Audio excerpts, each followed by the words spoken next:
Ya, kembali lagi di A1. Nah, sekarang kita kedatangan tamu yang cakep lagi. Waduh. Aisyah Rashidila. Hai. Teman baik gue dari kuliah sampai sekarang masih nongkrong. Gila ya. Udah berapa tahun tuh dari zaman kita tahun 2000? 10 tahun, Bat. 10 tahun ya? 10 tahun, gila gak kerasa dari ya? tahun 2010, Iya. dari maba ya kita Dari temenan. maba. Gila sih. Dan sekarang kita pengen sharingnya masuk konten biar viral kita. Boleh. Viral, bermasalah, habis itu kita berdua ntar masuk Deddy Kobusier. Panjat terus. Gokil, panjat sosial. Kucuk. Nah terus jadi Aisyah Rashidila ini juga gak cuman teman gua doang, dia punya kredibilitas juga untuk masuk A1, bahkan lebih kredibel dibandingkan gue. Kagak juga sih. Jadi gimana profil apa namanya, kayak kesibukan apa, profesi apa sekarang, gimana? Apa ya, saat ini gue ngajar sebenarnya di Departemen Ilmu Hubungan Internasional UI. Selain itu ya gue paling ngapain ya? Ngapain ya? Main Counter Strike kita. Iya bener. Gue main Aero Mobile sekarang. Aero Mobile dulu tuh zaman kita kuliah, orang udah kada main Aero, kita berdua main RO. Iya. Sama Terus main kita CS ya, main kita ikut turnamen CS, dia doang yang cewek masuk tim gua. Gue juara 2 loh. Juara 2 loh. Guanya kagak.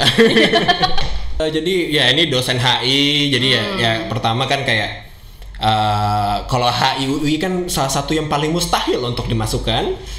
Dan dia bisa lulus dari situ dan bisa jadi dosen di situ, berarti kredibel. Tidak seperti saya. Kita pun temenan ya karena kebetulan kita satu fakultas, kita juga waktu itu Sama-sama BEM. BEM waktu itu. Gokilnya sama lah ya kira-kira waktu itu ya kira-kira. Tapi tetap gue lebih gokil. Questionable, ya. Ya bisa debatable, tapi tetap gue. Ya gitu. Oke lah. Iya deh buat Nah kan Batara. kalau misalnya jadi dosen itu kan harus S2 dulu dong. Ngambil S2 waktu itu di mana waktu itu? Gue ngambil waktu itu di Glasgow. Tahu nggak di mana? Scotland. Iya, itu di Skotlandia. Jadi yang cowok-cowoknya pakai rok. Iya. Ya. Dan itu ada misteri terbesar sebenarnya sama cowok-cowok itu. Kenapa itu? Katanya cowok-cowok itu nggak pakai celana dalam. Wow. Kalau dia Nggak pakai masuk angin mereka? Nah iya. Padahal dingin loh. Terus waktu kan gue pernah nih ya nanya sama orangnya nih ya. Kayak lu tuh sebenarnya kalau pakai itu beneran pakai celana dalam gak sih, gosipnya kayaknya lu nggak pakai celana dalam kalau misalnya ada orang pakai kilt, namanya kilt. Kilt ya. Sama dia dibuka. Dan ternyata nggak pakai. Nggak pakai. Astaga. Wow, kelihatan backpipe-nya. bunyi.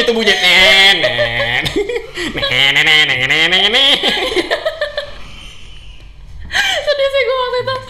Shock banget gue. Itu kan berarti seperti pelecehan seksual juga sebenarnya. Iya, nggak tahu sih. Kayak Tapi flasher gitu. Tapi kan? mereka tuh kayaknya sesering itu ada orang nanya itu sampai kayak ya udah bodo amat, kayak ya udah dibuka gitu loh sama mereka. Oke, jadi kayak udah ya pokoknya S1 HI, S2 di Glasgow dan dosen HI juga di Glasgow. Ngambil jurusan apa waktu itu? Gue ngambil Global Security. Penjurusannya itu waktu itu Intelligence and Security. Gila, selain cakep, rambutnya nyentrik kayak Inuyasha atau kayak es krim tuh, kayak es krim Baskin Robbins. Vanilla. Enggak, mint. Luar biasa. Gimana? Tapi nanti untuk pembahasan seperti itu nanti di kabar politik saja ya. Okay. Karena dia satu harus sampah. Okay. Gue bisa tiba-tiba 3 SKS sendiri ngomong kalau misalnya kayak gitu. Untuk 3 SKS untuk ngomong sampah. Untuk ngomong sampah. Lo dapat kredit 3 SKS langsung nih dapat. Ya harusnya pas lu udah jadi dosen, harusnya gue pas kuliah pas itu kali ya, biar gue langsung gue ambil yang itu 3 SKS. Kita nggak akan jadi teman kalau kayak gitu, Bah. Iya sih, kita jadi ada skandal antara dosen dan mahasiswa nanti. Enggak sih. Mohon maaf, Bat. Mohon maaf. Ya gimana guys, lu kalian yang masih mahasiswa bayangin punya lihat dosen ini yang laki-laki ya, atau mungkin perempuan yang suka perempuan juga, kalian pasti kuliah sih. Emang salah satu target achievement lu adalah ini kan, jadi hot teacher kan? Iya, gue punya hashtag #IraMilf2022. Nice. Dan sekarang bisa dikatakan sudah MILF karena sudah beranak satu, betul? Sudah beranak satu anak gue. Jadi ya mohon maaf kalau kalian kecewa guys. She's taken, sudah married, udah punya anak satu. Jadi ya keep your pants off. Maaf. Pants up. Suami gue lebih tampan dari Batara kok. Oh ya, gua akuin. Hai Gera. Hai, gua akuin emang lebih ganteng sih. Kalau itu gua akuin. Oke. Itu gua akuin. Jadi kita sekarang kita sampahkan kembali A1 dengan membaca berita-berita terkini. Boleh. Tapi A1 tuh apaan sih? Nah, sampai lupa loh gitu gua bahas. Iya makanya.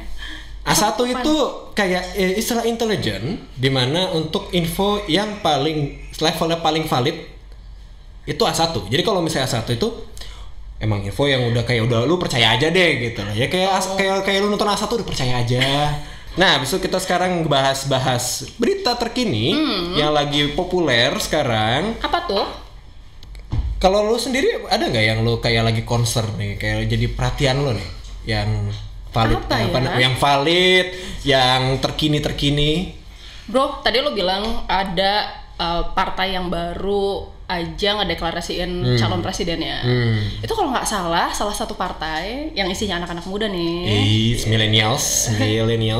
Kita sebut saja inisialnya PSI. Yes. Dia mendeklarasikan. PSI. Bener kan? Bener kan? Dia mendeklarasikan. Tadi tuh, jadi kita tadi berangkat bareng tadi karena dia nggak tahu tempatnya, jadi ke rumah gua dulu, terus kita berangkat bareng. Terus ya kita ngeliat posternya kan tuh, gede banget di daerah depan Penfield, ya, di Pejaten Village. Benar. Gede banget kan. Nah ini kita perlu inisialin gak nih calonnya presiden ini? Sebut saja namanya Mawar. Enggak, kenapa enggak? Lambang partainya Mawar. Oh iya, kan partainya udah tadi kita bahas nih calon presidennya. Iya. Calon presidennya ya semua orang udah tahu sih sebenarnya. Inisialnya Giring. Giring. Itu inisial. Itu nama benerannya, Bang. Nama benerannya Giring Ganesa. Iya. Apa namanya? Inisialnya GG, tapi namanya Giring Ganesa udah, gitu aja ya. Habis itu Giring, guys. Yakinkan aku Tuhan, dia bukan milikku. Gila, gak kebayang ya kayak musisi zaman kita SMP kan tuh, Niji baru keluar kan? Iya, dia SMP hits banget kan. SMP, SMA, SMP gak sih waktu itu? Kita kan seangkatan nih. Iya, SMP lah, SMP. SMP kan, itu baru pertama kali keluar yang hapus aku itu kan. Benar. Kebayang gak sih dia mau jadi presiden sekarang, kebayang gak sih? Gila. Sebenarnya yang gue bingung cuma kayak kenapa tiba-tiba dia gitu. Itu dia. Ya memang dia juga memang sudah banyak kan musisi yang berusaha berkarir politik kayak si Pasha Ungu. Iya. Iya, wali kota ya mau jadi gubernur, tapi sampai sejauh ini baru ada juga yang mau calon jadi presiden. Ahmad Dhani. Enggak, Ahmad Dhani masih ini wali kota Bekasi masih. Oh iya, oke. Siapa yang jadi presiden? Jadi sebelum Giring udah ada lagi sebelumnya. Rhoma Irama. Oh, dulu gosipnya. Gosipnya. Tapi kan independen, gak di backup partai. Dia punya partai sendiri kan. Partai apa? Partai idaman bangsa, idaman negara itu apa coba kita? Iya kan? Gue sampai lupa kalau dia pernah bikin partai. Coba kita Google partainya Rhoma Irama. Logonya gini. Oh gini. Iya, Partai Idaman. Rhoma Irama. Nah, apa nih? Oh, ini sekarang namanya Partai Islam Damai Aman kalau sekarang. Iya, singkat Idaman, Partai Idaman. Cerdas ya. Ini dulu dan sekarang Giring juga meniti karir seperti Rhoma Irama. Tapi dengan bukan partai dia sendiri untungnya. Dia ikut partai yang emang udah ada dan emang udah sepak terjangnya udah lumayan lah, PSI gitu kan inisialnya. Iya, inisialnya PSI. Tapi ya memang maksudnya PS ini kan partai baru ya dan isinya anak-anak muda. Maksudnya dia juga banyak bawa nilai-nilai yang saya mau bilang progresif tapi ya cukup baru lah ya maksudnya dan cukup modern lah ya untuk masyarakat Indonesia. Ya sejauh ini image yang mereka berikan adalah ya mereka progresif nggak konservatif, dan memberikan kayak ya perspektif anak muda lah ya kan, image-nya seperti itu gitu kan. Nah kalau yang kulihat sih maksudnya gimana ya, Mungkin kalau misalnya majuin artis yang kemudian paling bisa didapat benefitnya adalah publikasi nggak sih? Oh iya, jelas pasti. Iya, pasti yang itu pertama publikasi. Soalnya kalau aku pikir-pikir Giring ini kan pernah dulu maju ya, mau jadi anggota DPR. Iya, anggota DPR. Iya, tapi gagal kan? Nggak dapat waktu itu. Nggak dapat. Terus akhirnya tiba-tiba kok dia anggota DPRD, bukannya DPRD ya? DPRD DPR benar. Yang Bandung, daerah Bandung itu? Jawa Barat ya. Tapi ini dia dari DPR. Terus habis itu kan dia kalah nih di pemilihannya. Terus tiba-tiba sebenarnya yang jadi questionable debatable, yang dipertanyakan adalah which is kita I know, right? Apa namanya, anak selatan, gua loh, lu anak Depok. Gua tebet ya KTP gue. Hah? KTP gue tebet. Oh, lu udah bikin KTP baru tuh yang di apartemen. Lah, iya. Ya, kita terus ngebahas apa namanya, masalah pribadi lagi abis itu. Oke. Tapi tetap lu tinggal di Depok. Iya, oke, gua tinggal di Depok sekarang. Oke, terus? Tapi ya gimana ya, yang mungkin banyak jadi pertanyaan orang-orang tuh kayak, ini orang tuh nggak punya track record. Betul. Ini orang pengalamannya gimana ya gitu loh. Terus kalau misalnya seandainya dia jadi presiden, orang atur daerah aja belum pernah, kok tiba-tiba lu mau jadi presiden gitu. Ya kayak ya kayak kita misalnya kalau misalnya mau ngelamar kerja nih, misalnya ya gue pengen ngelamar sebagai operator, jadi apa namanya, jadi engineer komputer misalnya gitu kan. Menjadi engineer komputer ya kalau di perusahaan yang bagus ya gue harus ada pengalaman dulu kan, pasti minta pengalaman, gue udah kerja di sini sebagai apa, sebagai tech engineer juga gitu kan, bukan sebagai musisi tiba-tiba gue pengen jadi engineer komputer gitu. Ini kayak job entry level, terus lu butuh pengalaman 3 tahun ya. Terus lu bingung itu dari mana pengalamannya. Terus entry levelnya gimana? Terus lu bingung. Terus gue bingung. Kalau kenapa kita banyak pengangguran di Indonesia? Betul. Itu dia, entry level minta 3 tahun pengalaman, dari mana pengalamannya? Coba. True. Apa namanya, minta fresh graduate pengalaman 2 tahun, nanti gimana tuh? Pusing gak lo? Gue juga pusing. Oke, lanjut. Gimana? Ya apa namanya, dan ya kalau karena emang juga sering kan kita menghadapi pejabat-pejabat mencalonkan tanpa punya track record dalam, at least dalam bilang administrasi publik misalnya, kayak masuk jadi jadi PNS atau jadi anggota kelurahan gitu, setidaknya nggak ada, banyak yang nggak ada gitu kan, itu yang kita pertanyakan. Bener-bener. Gitu loh, seringkali. Tapi kalau menurut gue sih sebenarnya sah-sah aja, toh maksudnya namanya Indonesia kan kita negara demokrasi ya, jadi sebenarnya siapapun bisa jadi presiden. Cuma yang gue pikirin PSI nekat aja mau masukin Giring yang belum punya track record gitu. Mungkin kalau daerah gue bisa maklumin lah ya maksudnya, atau misalnya dia jadi eksekutif di sebuah kota ya oke lah gitu. Resikonya level wali kota masih oke. Iya, cuma kalau misalnya udah selevel presiden, aku tuh nekat banget. Iya, mikirnya dia nekat banget. Ya presiden tuh bukan main-main gitu ya. Sejauh ini kan ya kita lihat ya calon-calon presiden tuh emang politiknya udah kuat banget. Iya benar. Gitu. Dan ini Giring ya kayak kemarin gagal DPR, terus nyalon presiden tuh kayak ya, tapi dia bilang sendiri tuh mimpi adalah kunci sih. Iya, wah nggak salah sih, mimpi adalah kunci. Adalah kalau lo nggak punya track record ya susah ya. Gimana? Tapi ya mimpi dulu, karena mimpi adalah kunci. Misalnya kalau dia habis pulang mabok, kunci mobilnya ketinggalan di tempat mabokannya, dia mau masuk mobil, dia mimpi dulu. Gue harus ketawa nih. Ini gue ketawa karena kasihan. Aduh, gue A1 itu emang sampah. Jadi kayak bohong. Emang kalau dikasihanin emang pantas dikasihanin sebenarnya. Dan fungsi gue di sini ya gitu. Aduh, untung muka lu ganteng banget, gue pusing. Wow. Oh ya guys, menurut kalian gimana kalau gue kumisan kayak gini? Jawab di komen ya. Potong atau biarin aja panjangin? Jadi kayak Wak Doyok. Ya, lu kayak pedofil. What? Tapi gue lebih suka cewek-cewek lebih tua lah sebenarnya. Oh really? Oh, jadi lu memanjangkan ini dalam rangka mencari. Enggak sih, gue pengen ngetes aja sebenarnya. Tapi gue udah mulai gerah juga nih, panas juga cuy. Masa sih? Iya. Masa sih? Panas. Kumis tuh, iya kan bulu ya. Ini kan Lanjut. Lanjut. Ini gara-gara emang udah akrab banget, jadi kalau misalnya kita lagi ngomong apa, tau mampir ke situ-situ lagi gitu loh. Ngobrol-ngobrol biasa lagi. Salahin aja Batara nih, semuanya salah Batara pokoknya. Ya salah gue pokoknya. Emang gue ya itulah pokoknya. Ini kita, enggak, tapi kalau soal salah-salahan kita, jadi gue pengen ngomongin soal Zara nih. Waduh, Zara. itu artis baru itu kan? Iya, itu yang mantan JKT48 itu, yang main film tuh. Oh, she's cute. Apa namanya yang film apa sih itu? 2 garis biru itu ya? 2 garis biru. Gue nangis loh waktu nonton itu, parah nangis. Gue belum nonton loh guys. Oh, mau nonton, bagus banget. Ada di Netflix ya? Kayaknya enggak, tapi mungkin lo bisa nonton bajakannya. Gue nggak boleh. Gue nggak bagus. Guys, jangan membajak film Indonesia. Jangan. Di bioskop itu jarang yang nonton terus lu bajak. Jangan. Kasian. Kalau Avengers nggak apa-apa deh, itu udah kebanyakan yang nonton di bioskop. Nggak apa-apa. Cuma kalau misalnya film Indonesia, aduh kasian. Okay. Kapan majunya kalau lu bajak? Kapan? Jangan. Lu bisa beli DVD-nya. Itu dia. Di iFlix iya, sama Hood.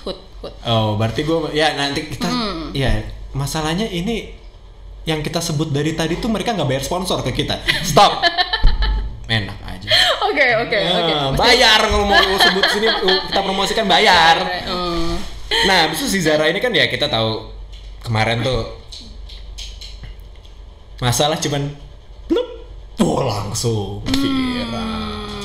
Langsung semua. Iya, gue dengar beritanya. Tapi apa namanya, emang banyak yang menghina justru Wuta justru sebenarnya yang hina. Wuta ini tuh ya fansnya JKT48. Kalau yang misalnya JKT I want you, Wuta I love you. Gue lihat sendiri zaman gue masih kerja di TV waktu itu. Gue lagi turun gedung mau nyebat. Ternyata lagi ini, jadi di gedung kantor TV gue dulu tuh di selasar depannya itu sering dipakai buat syuting. Oke. JKT48. Oh. Itu walaupun buat syuting di acara TV pun Wuta juga datang, walaupun nggak seramai kalau mereka konser ya. Tapi Wuta ya adalah. Oke. Berlima berenam waktu itu. Bersepuluh. Tapi mereka tuh berarti fanatik banget ya sama JKT itu. Oh, mereka merasa memiliki JKT48. Oke. Gitu. Tapi jujur aja sih, gue kadang-kadang suka bingung gitu loh. Maksudnya kenapa ada om-om yang umurnya 20-an tahun gitu, itu kemudian kayak mereka ngegandrungin anak-anak umur 15 tahun. Ya 15, 14 itu kan sebenarnya pubescent girls ya, yang harusnya di bawah umur. Not barely legal, bahkan barely legal pun belum gitu. By the way, temanku pernah ada yang bikin penelitian. Lu tau Mela kan? Mela. Dia skripsinya itu tentang eksploitasi anak JKT48. Jadi objektifikasi dari anak-anak JKT48 ini. Ya karena emang mereka sangat diobjektifikasi secara seksual banget sih. Karena mereka juga nampil ya, gue perhatiin juga ya mereka juga gerakannya ya cukup ini gue nggak jadi sangat konservatif ya, cuman ini kan anak bocah gitu loh. Tolong. Tapi banyak yang suka kayak gitu. Cuma yang gue perhatiin ya, maksudnya mereka tuh image-nya yang mau ditampilin sama si cewek-cewek ini tuh cewek yang pure, yang maksudnya kalau nari itu sebenarnya mereka masih kadang-kadang suka jatuh-jatuh, suka salah-salah. Kayak kawaii. Gue pakai kumis loh kayak gini. Enggak kawaii sama sekali loh. Nggak bisa. Nah, tapi kan image pure itu kalau misalnya ada skandal kayak gini jadinya rusak ya. Gitu. Jadi sebenarnya yang diperhatiin tuh malah kayak apa sih namanya? Dia ngejelekin nama JKT nih gitu. Dia tuh kayak padahal kan Zara udah keluar dari JKT. Exactly. Makanya sekarang tuh orang-orang pada #Zara bukan JKT gitu. Nah, dan apa namanya? Tapi kayak kalau misalnya gue lihat sih juga ini karena yang fansnya karena kebanyakan wuta yang yang benar-benar membenci Zara karena kasus pleb tadi. Itu gue ngerasanya justru kayak mereka tuh saking merasa memiliki para anggota JKT48 Wuta ini, kayak merasa yang mereka pacar mereka itu adalah JKT48 walaupun udah keluar pun tetap gitu loh. Jadi kayak ketika keluar mereka, karena ya gue anggap mereka tuh ya bener-bener memuja idol mereka ya rata-rata ya. Oh gitu ya. Apa namanya ya, mereka tuh merasa memiliki para anggota JKT48 dan mereka menjadi Wuta, mereka merasa kayak ya mereka itu adalah pacarnya dari JKT48 ini. Mungkin kayak gitu. Kalau gue lihat sih seperti itu. Dan kalau misalnya Zara ini karena digituin sama cowok, mereka sakit hati. Gitu. Tapi kayaknya banyak juga deh yang nyalahin si Zaranya. Cuma nggak, emang terlepas dari nyalahin itu itu lucunya, mereka nyalahin Zaranya. Tapi nyalahin cowoknya juga. Mereka lebih nyalahin Zara justru karena dia merasa kayak diselingkuhin. Iya dong. Kenapa? Iya dong. Ini kan Sejak kan ya gini deh, kalau misalnya nih kejadian misalnya lo jadi cowok, kayak lo bisa, kayak lo berbakat jadi cowok juga sih sebenarnya. Mohon maaf, muka gorgeous kayak gini dari mana cowoknya ya? Nah, lo atlet dulu. Iya sih. Enggak, atlet feminin dong apa maksud gua. Tapi dia lebih strong sama gua daripada gua aja pokoknya. Terus gua panco sama dia, gua menang. Yep. Dia lemah. Ya, oke, jadi kalau misalnya kayak lu misalnya lu cowok punya cewek, tahu-tahu di blok sama cowok lain di ini, yang lu pertama kali cecer siapa? Ceweknya apa cowoknya dulu? Dua-duanya sih. Ya kali lu HP punya satu nih misalnya. Ya oke lah. Yang ya, pertama kali lu mau gitu. Kok ngapain ya kan gitu kan. Gitu loh, kayak ya gitu, dia merasa kayak lu kok nggak considerate dengan wuta-wuta sih gitu. Patetik sih sebenarnya. That's sad. Gue baru mau bilang that's sad. That's really sad. Cari cewek, oi. Tapi terlepas dari itu sih, gue ngeliat ya, ini anak kan masih 17 tahun ya. Iya, masih kecil. Masih kecil dan ya ini Zara juga masih bocah banget gue lihat sebenarnya. Wajar lah kalau misalnya dia bikin kesalahan kayak gitu. Wajar, masih remaja. Dia mungkin nggak tahu apa yang benar dan yang mana yang salah, yang mana yang ranah privat dan yang mana yang ranah publik gitu. Betul. Jadi ya menurut gue kayaknya harsh banget gitu loh. Kayak komentar-komentar netizen yang malah gue mikir sebenarnya kayak itu ngedatengin masalah baru, jadi bullying kan. Iya, jadi cyberbullying banget, dan dia kan jadinya kayak ya karir dia lumayan hancur sih jadinya kalau kelihatannya sekarang kan. Kayaknya banyak yang kemudian putus kontrak sama dia deh setelah itu. Iya kan. Sama ada permasalahan. Kan dia sempat di-endorse juga kan, ada endorse produk. Kalau nggak salah dia sempat di-endorse produk. Terus dia gara-gara itu putus kontrak jadinya. Oh, sayang banget ya. Sayang banget sih, kasihan banget sih. Tapi ya tapi gue sebagai misalnya gue jadi sebagai misalnya brand manager gitu, kalau ya gue mikirnya duit dong ya kan. Gue nggak kasihan nama dianya, dia namanya image di fansnya udah nggak ada, cabut. Gitu ya, ini bisnis, that's business. Well, that's jadi kapan brand ada endorse kita, tolong. Kita nggak bakal blok kok. Astagfirullahaladzim, Mbak Tara. Ini A1, walaupun sampah tapi nggak sesampah itu. Oke, sip. Kita masih sip. Lanjut lagi. Lu udah nonton Tilik belum? Udah. Ih, gila sih, keren sih. Gue suka tuh. Tilik bagus. Bu Tejo, saya ngefans sama Bu Tejo. Saya juga, Bu. Gokil. Ibu gosip bener semua. Cuman dari medsos loh, gila sih. Tapi nggak semuanya bener, Bat. Yang mana yang nggak benar? Nah, kan dia itu sebenarnya jadi mereka tuh ngegosipin si Dian ini kan. Ternyata si Diannya itu disangkanya kucing kan, kucing SN. Kucing. Meow. Sugar baby yang dijadiin sama om-om. Tapi ternyata kan bukan sugar baby. Ternyata emang pacaran. Kan? Bapaknya itu kan sama bapaknya si cowok itu yang Fikri itu lah. Anaknya bulurah pokoknya. Gitu. Dan ternyata ya dia pacaran sama Pak Lurah berarti kan? Udah cerai kan? Hah? Udah cerai. Jadi yang Lurah tuh ibunya. Si Dwi ini. Siapa yang cewek itu yang Dian. Si Dian ini pacaran sama mantan suaminya Bu Lurah. Iya. Mau kawin lagi. Gitu. Jadi bukan sugar baby. Bukan yang suka ani-ani yang suka mencari om-om untuk minta bayarin apa gitu-gitu. Enggak, dia emang pacaran, emang mau nikah. Calon ibu barunya si cowok itu. Jadi kira-kira semua gosip dari Bu Tejo itu akurasinya 90%. Iya, 50% lah. Bener pacaran sama om, tapi bukan ani-ani. Kan tapi juga ada lagi yang lain-lain kan gosip-gosipnya kan. Oh iya, dia suka pulang malam, dia hamil. Itu kan nggak benar ya. Itu nggak benar ya. Ya berarti 50% untuk level cuman dari HP buka medsos sambil ngobrol di truk. Ya Iya Allah. Ya Allah, ibadah, Bu ini. Pak, hati nuraninya, Pak. Oh, itu polisi sampai takut. Ya bu, mana hati nuraninya tuh Pak? Gila, gue ngefans banget sama Bu Tejo sih. Keren sih. Keren. Dan actingnya bagus. aktrisnya juga emang ini sih kayak emang orang teater sih. Iya, kalau nggak salah dia emang pernah ikut teater deh dulu. Coba kita lihat profilnya ya. Ini si aslinya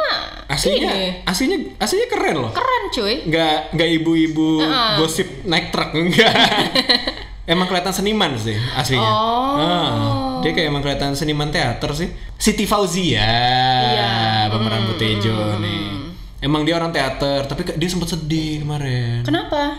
Karena kan dia nggak nyangka ini filmnya viral kan.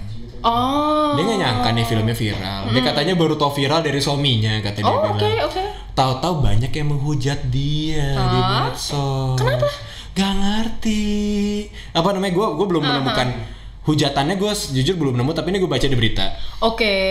Kalau misalnya dia sempat dibully dan dia sempat nangis. Nah, kenapa? Gue bingung nih. Gue bingung. Shock, kenapa dia dibully? Ya shock lah kayak lu kan main ini kan film pendek ya buat film festival. Ya biasanya ya gue sebagai yang pernah ngikut apa namanya organisasi film festival juga, ya kita tahu lah yang nonton bakal siapa sih yang nonton gitu loh.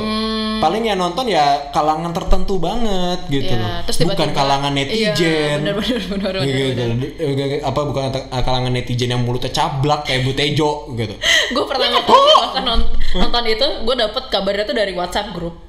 Dari WhatsApp grup grup kantor, makanya gue kayak oke. Emang maksudnya jarang ada orang yang nonton film festival kayak gini. Kan tapi, biasanya kebagi dua tuh kalau di Indonesia, film yang buat nyari duit sama film festival betul. Kan. Emang biasanya kayak gitu secara target marketing ya. Tapi kalau ini makanya ini cukup unik sih karena kalau gue juga nemunya tuh dari medsos. Di Twitter rame tuh. Apa namanya? Bu Tejo, ini apa ini ibu-ibu jilbaban apa namanya teriak-teriak kenapa ini kan pas gua tonton, emang pantas sih viral sih karena dia ini banget apa namanya ngena banget ke netizen gitu loh. Iya benar. Ngena banget ke netizen gitu. Dan sebenarnya Bu Tejo nih dia dihujat sama netizen ya. Tapi sebenarnya sadar nggak sadar ya kita tuh pernah jadi Bu Tejo di dalam hidup kita. Posisinya kayak lu bayangin dong, maksudnya pasti ada yang aneh sedikit terus kita omongin di kantor kayak lu tau gak sih si itu kan udah cerai sama suaminya. Pasti dengar dia ini apa namanya selingkuh ya. Apa udah nggak tidur bareng, dia udah apa namanya si suaminya udah punya apartemen sendiri, udah tinggal sama cewek baru. Kan kayak contohnya kayak gitu. Iya, itu banyak lah yang kayak gitu-gitu.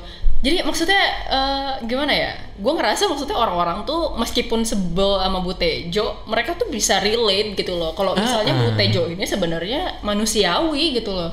Banyak orang yang kemudian ngerasa kayak oh iya ya sebenarnya Bu Tejo is my spirit animal. Yes.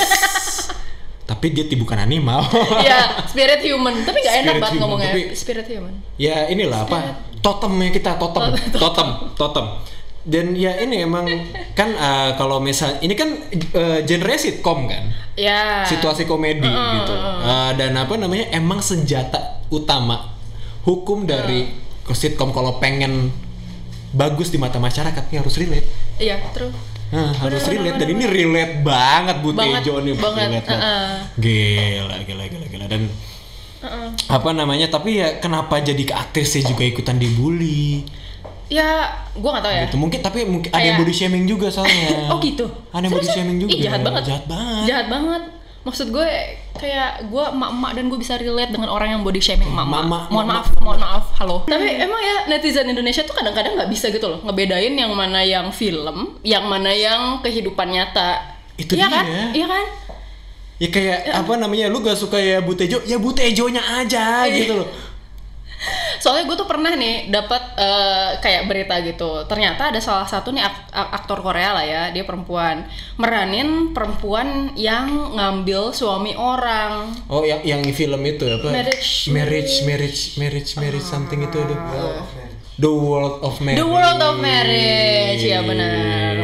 Ini kita ditemenin sama saudara Yordan nih. Kayaknya hobi nonton Korea ya. Tapi intinya yang gue lihat kayak kok mereka jadinya ini ya apa namanya nggak bisa ngebedain gitu loh. Yang mana yang aktrisnya yang emang maksud aktornya yang dia emang cantik gitu loh. Terus yang mana yang maksudnya karakternya dia sebagai misalnya perempuan yang memang pacaran dengan suami orang gitu. Jadi terus masuk media internasional tuh, wah katanya netizen Indonesia menyerbu si artis X ini di kolom komentar Instagramnya dengan bilang Indan dengan bilang kalau misalnya dasar lu pelakor, dasar perebut suami orang tapi lu cantik banget. Gue kayak kenapa? Lah apa salahnya apa? Pusing gue. Jadi kayak gitu maksudnya. Ini kan kasusnya sama ya kayak Butejo. Kayak orang tuh nggak bisa ngebedain yang mana yang Butejo, yang mana yang mana yang emang aktornya gitu loh yang mainin Butejonya gitu. Ini gue inget, gue nonton Reply 1988 walaupun gue sangat relate dengan Doksun sebagai anak tengah. Gue nggak pernah marah dengan pemerannya Bora ngembilih si Doksun mulu gitu loh. Lu nonton gak sih Reply 1988? Nggak nonton. Terus kayak nontonnya juga nggak ada yang ngerti nih. Gue juga nggak nonton. Oke, tapi kira-kira itu dulu ya. Oke. Gila, thank you banget ya, asik banget ya ini. You're welcome Batara. Ini kayak bakal sering-sering gue ajak nih kayaknya. Dekat rumahnya Depok, rumah gue. Ya gue bukan anak Depok, Geng Mas Depok. Ya kita kuliah Depok, ya kita pernah merasakan jadi anak Depok. Hidup gue di situ-situ aja, Bang. Ya, kasihan. Gue kuliah Depok. SMP gue Depok. SMA gue Jakarta sih. Tapi gue kuliah Depok, kerja Depok juga. Kasihan. Jadi gue Depokers banget, anak gaul Depok. Hati-hati zona merah. Oh iya, sama banget loh. Bro, ada info lagi nggak? Ada dong. Valid ya tuh? Validnya tuh. A1. Sampai jumpa minggu depan. Dadah. Produced by Total Politik and powered by haluan.co.